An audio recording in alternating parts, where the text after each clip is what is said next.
Hello and welcome back to the DaveTech YouTube channel. In today's quick tutorial, you'll learn how to disconnect your Onn TV remote from the Onn TV. Before we continue, a quick reminder. If you're using a smart TV, Fire Stick or Android TV device, I highly recommend using a VPN. A VPN helps protect your privacy, secure your connection, and keep your personal data safe while browsing or streaming. I personally recommend NordVPN. It's fast, reliable, and works smoothly with TV devices. I've put a special link in the description. If you want to check it out, do so right now. Let's get back into the video. So, getting straight into it, I want you to go to the home screen and go to Settings.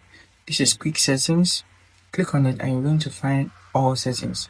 So you click on All Settings and navigate down to the option that says Remote and Accessories. Click on that, and now you click on this option that says On Remote.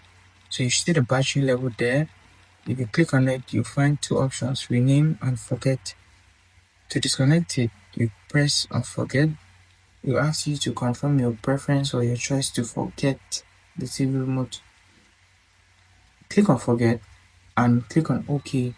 When you confirm, the device is going to forget, and that will disconnect the Onn TV from the Onn TV remote. So if you found that insightful, hit that like button, subscribe to the channel for content just like this.